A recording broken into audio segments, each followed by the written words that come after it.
हमें अभी किसी की पहचान नहीं है। भीड़ और समूह जो अराजकता फैलाता है उसकी कोई पहचान नहीं होती। वो अराजक होते हैं, वो अपने एक उद्देश्य को लेके आते हैं। मैंने जैसे अपनी बात की प्रारंभ में ही कहा, उनका उद्देश्य था चंदू शिंदे जी पे जानलेवा हमला किया गया। उनकी गाड़ी को चारों तरफ से घेर के ना आगे जाने दिया जा रहा था ना पीछे जाने दिया जा रहा था, पूरी गाड़ी को फोड़ देना, पूरी गाड़ी चाकू डंडे लाठी से हमला करना। तो ये साफ साफ दिखता है आपके सामने मीडिया में, सब थाने पे आके थाने के कांच फोड़ देना, अराजकता कर देना। तो ये इसको जो कांग्रेसियों ने जो गुंडे पाल रखे हैं उनकी गुंडाई चरम पे है। निश्चित तौर पे भारतीय जनता पार्टी के किए हुए काम, भारतीय जनता पार्टी का विकास और भारतीय जनता पार्टी पे जनता का विश्वास, इसको देख के कांग्रेस शुरू में भी बौखलाई हुई थी, आज भी बौखलाई हुई है। और ये सब बौखलाहट है, और ना सिर्फ बौखलाहट है, मैंने जो कहा कि कांग्रेस का ये चरित्र है, ये कांग्रेस इसी चरित्र की है। गुंडाई करना, गुंडाई से, दबंगाई से, गुंडाई से अपने आप को खड़ा करने की कोशिश करना। मगर ये इंदौर है, शांति का टापू है, माँ अहिल्या की नगरी है। इस तरह के गुंडों को ना पहले हमने कभी बर्दाश्त किया था, ना आगे कभी बर्दाश्त कर। देखिए, हमने जैसा कहा कि वीडियो में जो लोग दिख रहे हैं जो इस गुंडाई को कर रहे हैं, हमें नहीं मालूम, हमारा गुंडों से कोई परिचय भी नहीं होता। जो लोग उस वीडियो में दिख रहे हैं, उन वीडियो में चिन्हित करके ऐसे सभी गुंडों पे सख्त से सख्त कार्रवाई होना चाहिए। कोई फेल्योर है क्या, आप मानते हैं? देखिए, अब ये फेल्योर और इसकी बात नहीं है, सीधी बात है। अगर कोई अराजक भीड़ इकट्ठा हो रही है और वो पेट्रोल डालने की कोशिश कर रही है गाड़ी पे, गाड़ी में आग लगाने की कोशिश कर रही है, थाने को घेर के थाना फोड़ देती है, एक जनप्रतिनिधि के ऊपर जानलेवा हमला कर रही है, तो निश्चित तौर पे ऐसे लोगों को और ऐसे लोगों को प्रश्रय देने वालों पे, दोनों पे सख्त से सख्त कार्रवाई होना चाहिए। कार्यकर्ताओं में लाठीचार्ज हुआ बीजेपी के, मैंने यही कहा कि जिन लोगों ने, जिन अधिकारियों ने भारतीय जनता पार्टी के कार्यकर्ताओं पे लाठीचार्ज किया है, हमने उन दोषियों को भी सख्त कार्रवाई करने की मांग की है। एक तरफ अराजक गुंडों की भीड़ है और एक तरफ भारतीय जनता पार्टी का जिसको कहेंगे एक कार्यकर्ता जो अपने अनुशासन के लिए जाना जाता है। जब वो उनके नेता पे हमला होता है तो वो आके अपनी बात यहाँ रखते हैं, और जिन्होंने भी ये किया है उन पे सख्त कार्रवाई हो, ऐसी हमने मांग की है। मैंने जैसा कहा कि ये हमारा इंदौर का स्वभाव ही नहीं है। ये जिस तरह के गुंडे और जिस तरह के अराजक तत्व थे, मुझे बिल्कुल विश्वास है कि ये गुंडे बाहर से आयातित किए गए थे, और ऐसे आयातित गुंडों की जो स्थान है जेल, मुझे लगता है उनको वहीं भेज देना चाहिए। तो आप लोग तो पहले से ही जानते हो। अभी आज जो घटनाक्रम हुआ, किस तरीके से आज तमाम आप लोग एक मिनट, ये वाले घटनाक्रम पे गौरव जी बोल चुके हैं, उसके अलावा कोई विषय हो तो बताइए। बीजेपी कार्यकर्ताओं पे भी पथराव करा है, और चूंकि कांग्रेसी भी थे, तो क्या ऐसा मानते हैं कि कांग्रेसियों का सहयोग करा है आज पूरे इस घटनाक्रम में? नहीं, इस घटनाक्रम पे हमारे अध्यक्ष जी गौरव जी ने पूरी बात रखी है। उन्होंने कहा है कि जो भी दोषी हैं, करने वाले प्रशासनिक और पुलिस में भी जिन्होंने भी गड़बड़ी की है, उन सबके खिलाफ कठोर कार्रवाई की मांग की है। तो इसके इतर कोई विषय हो तो आप बताइए। कांग्रेस प्रत्याशी का कहना है कि हम 2 लाख से ज्यादा मतों से जीतेंगे। अभी उनने जनता का आभार व्यक्त किया और ये दावा भी किया। मैं भी उनको शुभकामनाएं देता हूँ। अच्छा, आज आप दिन भर जो है घूमे हैं, पूरे शहर का भ्रमण किया मतदान के, तो क्या रुझान आपको दिखाई दिया, क्या फीडबैक पब्लिक का मिला? जनसंपर्क में जो जनसैलाब आशीर्वाद देने उमड़ा था, वो ही मतदान के रूप में अभी मुझे किसी ने बताया है कि 60.88% मतदान हुआ है।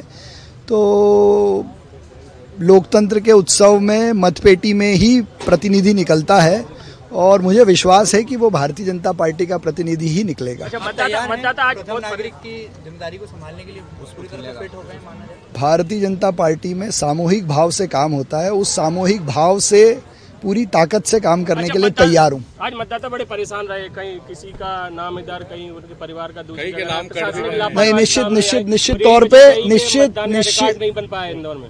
निश्चित तौर पे ये विषय बहुत बारीकी से सब लोगों के और हर बूथ पे ये ध्यान में आया है कि एक तो बूथों का जो परिवर्तन हुआ है उससे कठिनाई हुई है। कई मतदाता जिन्होंने विधानसभा लोकसभा के चुनाव में वोट दिया था, उनका नाम नगरीय निकाय की सूची में नहीं था। ये एक बहुत ही अत्यंत ही गंभीर विषय है। मुझे लगता है कि इसकी निर्वाचन आयोग को और निर्वाचन में लगी हुई पूरी टीम को जांच करनी चाहिए और जांच करके एक रिपोर्ट स्टेट इलेक्शन कमीशन को भेजनी चाहिए। आज पुष्यमित्र भार्गव जी के तेवर भी दिखाई दिए, कहाँ पर आपने फटकार भी लगाई जहाँ पर अव्यवस्थाएं दिखी, तो ये माना जाए एक हार्डकोर पॉलिटिशियन वाली जो एक इमेज है वो आज आपने दिखाई एक तरह से। जहाँ गलत होता हुआ मुझे जीवन में दिखा है, मैंने बहुत ताकत से बात रखी है और इसके कई सारे पहले के भी उदाहरण हैं। और आज भी जब मैंने देखा कि मतदाता मतदान नहीं कर पा रहा है, उसके लिए परेशान हो रहा है, लोग उनको रोक रहे हैं, 100 मीटर के अंदर लोग खड़े होकर प्रचार कर रहे हैं, तो ये तो नियम विरुद्ध काम है, उसके खिलाफ आवाज़ उठाना ही मेरा धर्म है। इंदौर शहर एक पारिवारिक और एक सकारात्मक वातावरण का हमारा अपना शहर है। यहाँ चुनाव एक दिन होता है, बाकी सब मिलजुल कर प्रेम से, प्यार से, मोहब्बत से और एक दूसरे के सहयोग के साथ रहते हैं। सबका उद्देश्य है कि इंदौर के विकास में हम सब अपनी अपनी भूमिका निभाएं। जनता लोकतंत्र में जनार्दन होती है, उसने जो मैंडेट दिया वो स्वीकार्य होता है। अब चूँकि छोटी छोटी घटनाएं कुछ अलग अलग किस्सों में कई है, ये आज की घटनाक्रम से लेके, तो हमने जो भारतीय जनता पार्टी के नेता थे उनसे भी बात करने की कोशिश की और कहा कि ऐसी बातों को नज़रअंदाज करके आगे बढ़ना चाहिए। और जहाँ तक चंदू शिंदे जी का जो आपत्ति है उसमें भी मैंने व्यक्तिगत रूप से कहा कि अगर कोई परेशानी हो तो मैं आपको खेद व्यक्त कर दूंगा। तो अभी भी कोई बात नहीं, चंदू शिंदे भी एक हमारे इंदौर शहर के परिवार का हिस्सा है। हम चाहते हैं मिलजुल के सब हो, छोटी छोटी बातें हैं, कोई बहुत गंभीर बातें भी नहीं है तो समाप्त होनी चाहिए। पर फिर भी अगर कार्रवाई एक हिस्सा कोई कार्रवाई करना चाहे तो नेचुरल है, दूसरे को भी करनी पड़ेगी। तो पहले हमारी कांग्रेस पार्टी की लाइन ये है कि सब मिलजुल कर समाप्त होना। अभी क्या स्थिति ये एफआईआर कर रहे हैं? नहीं, अभी हमारी आज तक बात ये हुई कि मिलजुल के समाप्त करो। इस बीच में कोई एफआईआर होगी तो नेचुरल है कि कांग्रेस का पक्ष भी अपना रखेगा। कांग्रेस जो के कानून कार्यकर्ताओं के साथ क्या हुआ था? असल बात ये है कि चंदू भैया किसी मोहल्ले में गए थे, वहाँ पर महिलाओं को उन्होंने जिस तरह की टिप्पणी की थी वो वही बताएगी, मुझे नहीं पता। और उसी की रिएक्शन के हिस्से में ये सब बातें आती। इस बीच में राजू भदौरिया को यहाँ बिठा लिया था, तो एक घंटे वो बैठे भी थे। उस बीच में चंदू भैया आए होंगे और ये छोटी है, पहले तो होनी नहीं थी। हम सब इसकी निंदा करते हैं, ये इंदौर का चरित्र नहीं है, हम सब मिल के रहें। पर दोनों पक्षों को एक साथ ऐसी बातें करनी चाहिए जैसी मैंने की। ये बीजेपी एफआईआर की बात कर रही है, कभी बीजेपी एफआईआर करवाती तो कांग्रेस भी महिलाओं की तरफ से देखो कार्रवाई वो फिर कानून अपना काम करेगा। और फिर जो घटनाक्रम घटे हुए हैं, जो व्यक्ति है जिसके साथ इस तरह की घटना हुई है या समूह है, वो करेगा निर्णय। इसमें हम क्या ये कहना है कि बाहर से गुंडे बुलवा रहे हैं कांग्रेसी नेता, बाहर से गुंडे बुलवा रहे हैं कांग्रेसी नेता। नहीं, ये अभी अब कौन गुंडे में तो नहीं हूँ भैया, मैं तो अच्छा बीजेपी आरोप उन्होंने इस तरीके की आज करतूतें करी है। देखो, मैं सीधी बात है, हमारी लाइन एक ही है। इंदौर शहर एक अपना जैसा माँ अहिल्या का शहर, प्यार मोहब्बत प्रेम सद्भाव का शहर है। हम सब मिलके सद्भावना से रहें। अब ये सब बातें नकारात्मक करेंगे तो कई बातें निकलेगी, तो हम सब मिलकर ये चाहते हैं कि ऐसी बातों को नज़रअंदाज करके आपस में मिलजुल कर रहें। देखो, हम बहुत शांतिपूर्वक चुनाव लड़ना चाहते थे।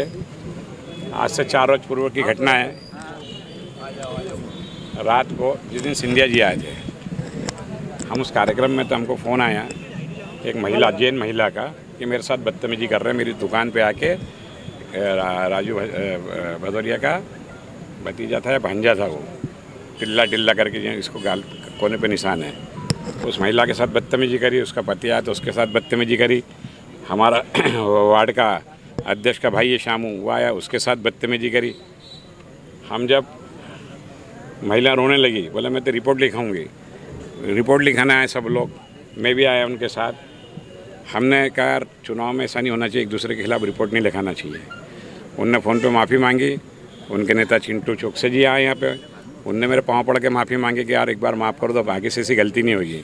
मैंने अपना बड़ा दिल रख के मैंने उनको माफ़ करा। आज से 4 रोज पहले 250 गुंडे मोटरसाइकिल बड़ी बड़ी गाड़ियों में, जो इस वार्ड में ही नहीं रहते, क्षेत्र में ही नहीं रहते हैं, इधर घुस के उधर घुस के इसको चमकाना उसको चमकाना, घर के बाहर मत निकल, तू बाहर निकल जा। हमारे पास बहुत सारी रिकॉर्डिंगें भी, लोगों को घर पहुँच जाना सुबह 6 बजे।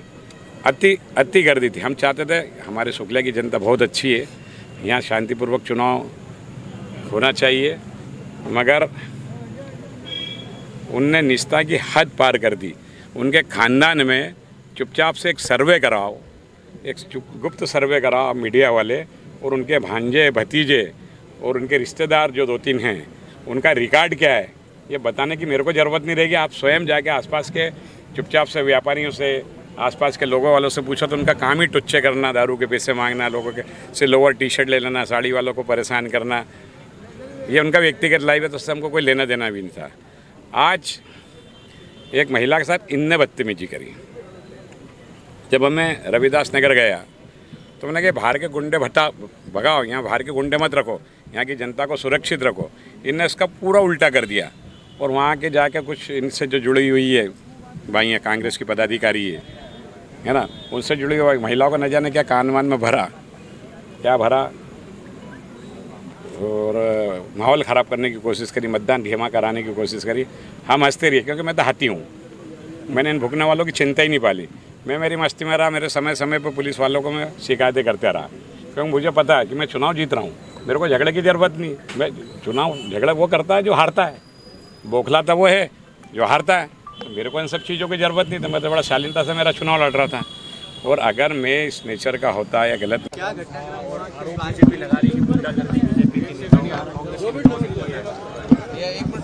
कुछ नहीं है, तो चुनाव का टाइम है, कुछ गलतफहमियों के कारण कार्यकर्ता साथियों के माध्यम से जो भी हुआ, मतलब कोई ऐसा नहीं है जिनको बहुत बड़ी घटना है।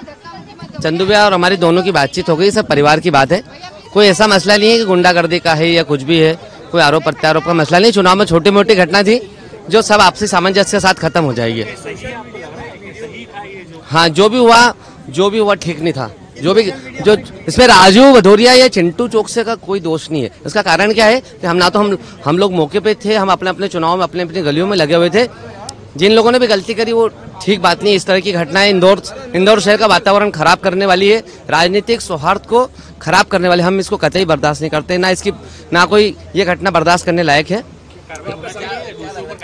लेकिन चूंकि सब परिवार है, पुलिस कोर्ट कचहरी से ना तो किसी को अच्छा हुआ ना अच्छा होगा, तो सब आपस में मिलके चंदू वैसे भी निवेदन करा कि आप बड़े भाई हो, हम छोटे भाई हैं, तो कार्यकर्ताओं से किसी से गलती हुई तो देखो वो अब हमारी तरफ से हमने अपनी बात रख दी कि हम इसके लिए दोषी नहीं है। बाकी नहीं, कोई नहीं, प्रशासन अपना काम कर रहा है, बाकी वो स्वतंत्र है। वो लोग एफआईआर कराएंगे तो हमारे लोगों के साथ जो घटना हुई इसकी एफआईआर भी होगी। ये वो कल की घटना है, वो कल की घटना है। इस घटना का आज से कोई लेना देना नहीं है। लेकिन मुझे लगता है कि जैसा इंदौर का वातावरण रहता हमेशा प्यार मोहब्बत का, अपनेपन का, वो मुझे लगता है कि ये ऐसे ही निपट जाएगा। निकट भविष्य में ऐसी कोई घटना मुझे नहीं लगता कि देखिए, हमने अपनी तरफ से अपनी बात रख दी कि हमारा कोई रोल नहीं और हम ऐसा छोटा काम करते भी नहीं। जो बात होती है आमने सामने होती है, सवाल ही नहीं उठता छोटा काम करने का। एक सोशल मीडिया पर वीडियो वायरल हुआ है जिसमें वो कार में बैठे नजर आ रहे हैं चंदू शिंदे जी, और महिलाएं चप्पल दिया है, इसकी सत्यता क्या है? अभी पता करेंगे वो महिलाएं कौन थी, कहाँ की थी, कैसे थी, उसके बारे में भी जानकारी जुटा रहे हैं अपन कि एक्चुअल में महिलाएं कौन थी और क्या कारण है और किन लोगों ने भेजा। हो सकता है किसी तीसरे ने भेजा हो जबरदस्ती भिड़ाने के लिए, चुनाव का वातावरण माहौल खराब करने के लिए। तो इसके बारे में भी हमें पूरी छानबीन होगी, उसके बाद ही पता चलेगा कि एक्चुअल में क्या हुआ है। आप लोगों की क्या भूमिका थी इस पूरे घटनाक्रम में? हमारी भूमिका तो ये है कि हमेशा प्यार भरा, अपनेपन भरा वातावरण बना रहे। चंदू शिंदे कहने राजू भदौरिया नहीं, राजू हो या चिंटू हो, सब हम लोग तो सब समाज सेवी लोग हैं। कोई गुंडागर्दी करना अपना काम नहीं है ना। तो ईश्वर प्रचंड विजय होगी। किस तरीके से हुआ, फिलहाल क्या एक्शन पुलिस ने लिया है सर इस पूरे मामले? पूरे घटनाक्रम की समग्रता से जांच की जाएगी और जांच उपरांत जो वैधानिक कार्रवाई होगी वो सुनिश्चित की जाएगी। क्या आरोप लगे हैं पूरे घटना? परस्पर विरोधाभासी आरोप हैं और उसके समग्रता से जांच करके और उस पर वैधानिक कार्रवाई होगी। चेहरों की पहचान हुई क्या सर? चेहरों की पहचान हुआ था, दो पक्ष आपस में भिड़ गए थे, बीजेपी कांग्रेस। आज एक घटनाक्रम हुआ था जिसमें बीजेपी के जो वार्ड प्रत्याशी हैं उनकी गाड़ी पर हमला किया गया था। इसके बाद दोनों पक्षों में तनातनी बढ़ गई थी। अभी जो है पुलिस स्थिति नियंत्रण में कर ली गई है और आगे जो भी वैधानिक कार्रवाई कर रही है। किसी की तरफ से एफआईआर हुई? मैंने बताया आपको, अभी जो भी होगा हम आपको बताएंगे, जो भी वैधानिक कार्रवाई कर रहे हैं। सर दोनों तरफ से आवेदन लिए, इसमें क्या मामला है? किसी को लाठीचार्ज तक करना पड़ा। जैसा मैंने बताया है आपको, स्थिति अभी पूरी तरह से नियंत्रण में है और अभी जो है जो भी वैधानिक कार्रवाई होगी हम लोग कर रहे हैं।